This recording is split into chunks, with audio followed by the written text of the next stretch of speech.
a menininha Leila, faz tanto tempo, né? E tive uma infância tranquila. O meu pai me inspirou muito na vida porque gostava muito de ler e declamava poesias para nós. A mãe, uma mulher cheia de energia, de vivacidade, também um senso estético muito grande, então me inspirou bastante também.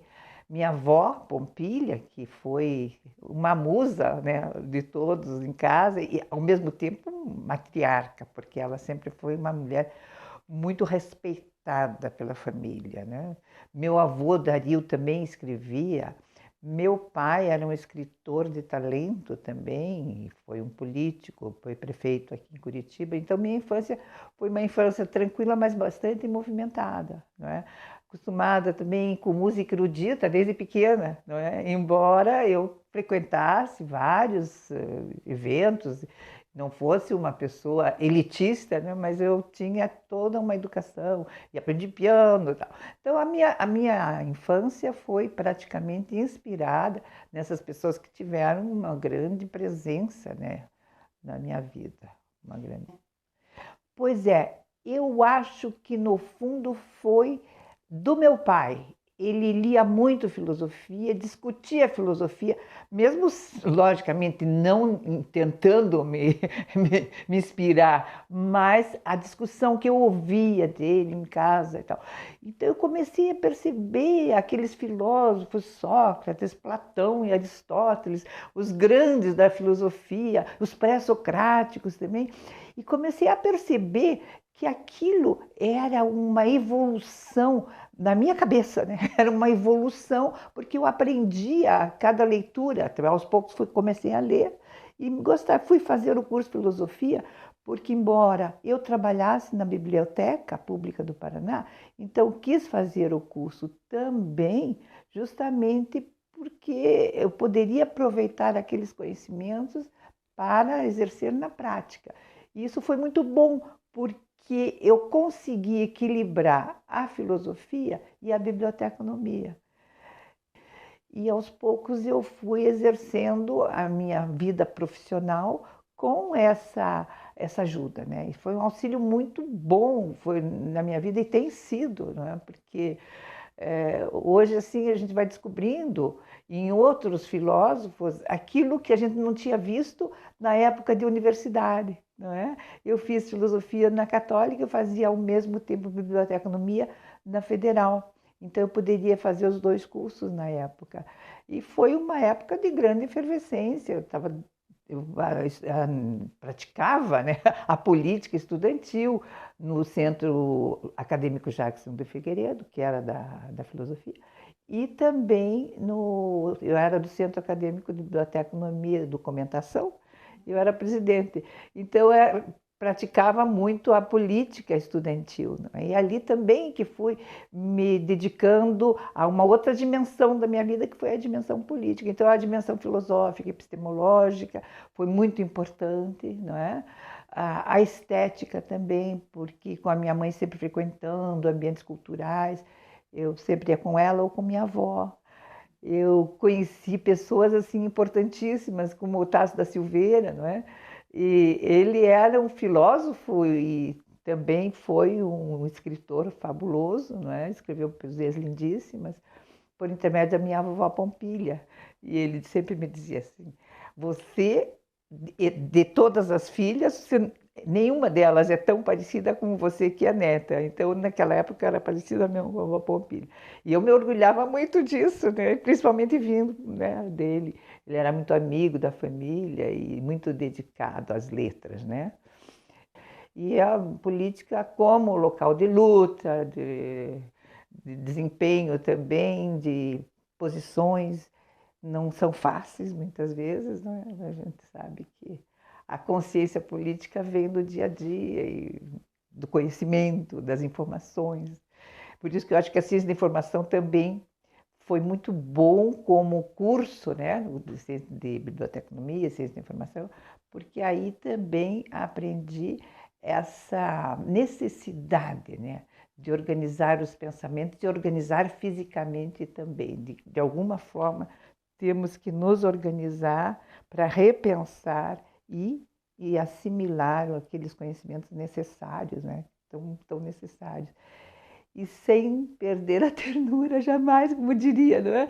Porque ao mesmo tempo que você exerce a razão e respeita a razão, não é? Diferentemente de todo esse pós-modernismo, como que isola a razão do dia a dia, não é? Nós temos que perceber, do ponto de vista epistemológico também, que nós temos condições de conhecer e esse conhecimento pode chegar ao que se chama de verdade, o que se espera seja o verdadeiro, né? Não tão relativizado assim. Nós temos que acreditar na razão. Felizmente, nós podemos acreditar na razão, principalmente quando nós percebemos que a razão nos estimula a pensar por que um pássaro está cantando em determinada hora do dia, não é? E por que nós nos emocionamos por isso. Então, o mundo não é feito só de razão, né? Nosso mundo, pessoal, nem só de emoção. Há um ideal sempre dentro de você, né? O meu ideal, por exemplo, é ajudar na formação de pessoas conscientes, que pessoas que tenham realmente uma informação, eu não digo informação correta, mas aquela informação que se espera que ela procure e obtenha, não é? Que não seja uma simples repetidora, não é? Que não seja uma simples assimiladora, mas que ela pratique, faça funcionar esse conhecimento dentro dela, né? Então, o mundo é visto como um mundo muito cruel. É isso mesmo, um Brasil de muitos cantinhos. E quando você diz isso, você me faz lembrar quantos cantinhos mesmo estive, né? Na Universidade, na Unesp de Marília, por exemplo, fui professora, na Federal de Pernambuco, na Federal da Paraíba, na USP, né? Então, em todas essas, e ainda exerço, por exemplo, vou para Santa Catarina, dou uma semana de aula. Então, esse exercício que eu faço é, é uma doação, né? Lógico que hoje eu sou aposentada, poderia ter parado há muito tempo, eu continuo trabalhando. Eu tenho essa condição de ajudar, né? Cada mestrado, cada doutorado que sai, eu fico feliz, eu fico orgulhosa quando eu vejo que escreveram um livro, que fizeram um concurso, que estão trabalhando, outra está lá no Espírito Santo, outra está lá no Nordeste, outra está em Santa Catarina. Então, essas pessoas vão se distribuindo pelo mundo, assim, como se fosse, não digo que é uma doação, mas é uma troca, porque eu aprendo muito com eles, né? Então, eu acho que é importante que você vê aí que dá esperança. Ninguém pode se acomodar, nós temos que lutar pelo que nós acreditamos. E essa luta não é fácil. Em cada cantinho que você vê, existe um motivo para a luta, não é? Como existem pessoas que são preciosas, né? Existem os motivos de luta. Então, estamos aí para tentar ajudar nessa luta, né? Eu acho que o meu pai foi uma figura assim que não causou polêmica, mas ele se fez respeitar pela grande inteligência que tinha, facilidade e tal, os conhecimentos que tinha. O papai era Hernandes Santiago de Oliveira, ele ocupou o cargo de secretário, que na época era diretor-geral da educação, então ele ocupou esse cargo, ocupou também o cargo de diretor da escola, onde conheceu minha mãe e onde os meus dois avós, Pompili e Dario, eram professores, né? E ele se apaixonou logo pela mãe, né? Ela era aluna dele.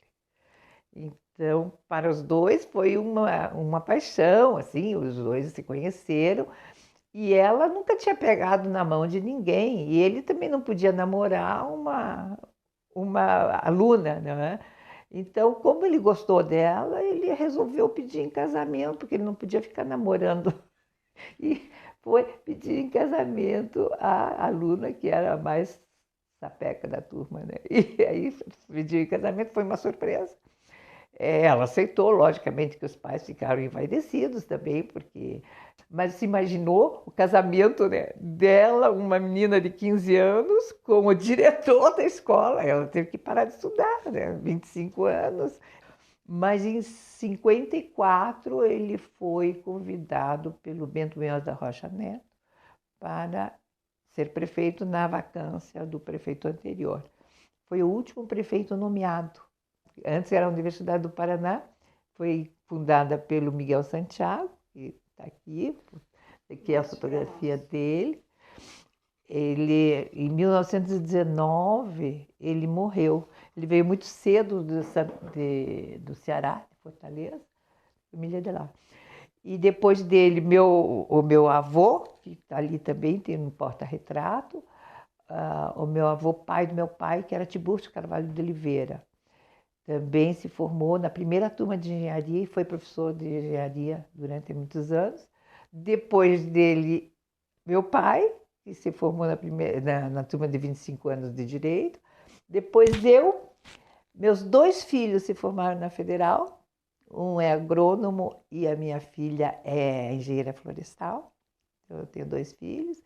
E o meu neto está fazendo geologia na Federal também. Então, essa é a 5ª geração na Universidade Federal de uma linhagem só, né? Uma obra que foi muito importante na minha vida foi essa aqui, foi Os Lusíadas. Eu fui para fazer uma pós-graduação em Portugal e eu escrevi Os Lusíadas como fator de integração luso-brasileira, procurando perceber como Os Lusíadas, como a obra máxima de Camões, né, ele teve uma influência muito grande nessa integração do Brasil e Portugal, não é? E um livro importante também da minha vida foi o resultado da minha tese de doutorado sobre as editoras universitárias brasileiras. Quando mudou, logo depois da queda da ditadura, nós tivemos as primeiras eleições dentro das universidades. Então, o professor Salamuni foi o primeiro reitor nosso eleito pelo voto da comunidade. Uma das carências nossas era não ter uma editora na universidade. Foi criada a editora.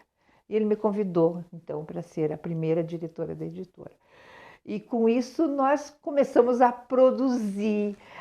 Mas a importância da editora é que dentro dos padrões, né, de uma editora, ela tem que ter um conselho editorial autônomo. Então, nós elegemos esse conselho e começamos a produzir. Produzimos muitos livros. No primeiro ano foram 58 livros. Um dos livros que passou pelo nosso conselho, quando eu fui diretora, foi um livro chamado Canto dos Malditos. Não é? Foi o livro mais polêmico. Eu trouxe aqui para ver, porque esse ano a editora da universidade fez uma agenda em homenagem ao Paulo Leminski. E por que esse livro está aqui? Porque houve 2 pareceres. E o parecer do Paulo Leminski foi que se publicasse o livro, né? Ele diz que leu com atenção o Canto dos Malditos, né? E acha que deve ser, e recomenda vivamente. Daí ele diz, diante de sua força, não tem a menor importância as incorreções ortográficas, porque havia alguma correção. O Carrano era um rapaz muito inteligente e tal, e escrevia muito bem, mas, lógico, correções havia, né? Ele fez um manuscrito. Outro livro interessante, então, foi esse que resultou, Editoras Universitárias do Brasil, uma crítica para a reformulação da prática. Esse é um livro que custou bastante, porque foi resultado da tese, né? Mas depois eu tive que fazer toda uma revisão na tese para transformar em livro. E publiquei muitas outras coisas, mas que eu acho que foram mais importantes. E na minha vida também tem uma coisa importante que eu fiz, que foi uma base de revistas na área de ciência da informação. Então, fizemos no início uma base bem manual, depois isso se tornou uma base. Hoje em dia está na Universidade Federal do Rio Grande do Sul, está baseada lá porque eu me aposentei. Eu continuo sendo como presidente ou coordenadora, assim, mas o interessante é que ela foi conseguir botar para frente isso, é a única. A minha energia é muito grande, por isso que eu digo, é amor, é dedicação e é a crença de que estou fazendo alguma coisa de muito proveitosa e que ajuda a transformar, não é? Uma alegria. Os netos. O nascimento dos netos foi, assim, um divisor de água. Ai, a autora Clarice Lispector, Crime e Castigo. Amor. Uma vida só é insuficiente, não é? Uma vida, o que é uma vida? E aquilo que eu te falei no início, eu escrevi uma espécie de epígrafe. Sim, respeitarei a razão enquanto ainda encontrar sentido no choreio dos pássaros, numa manhã de primavera em casa, quase no centro da cidade. Esse sentido pode ser embalado pela emoção, mas nunca será sentido sem a razão.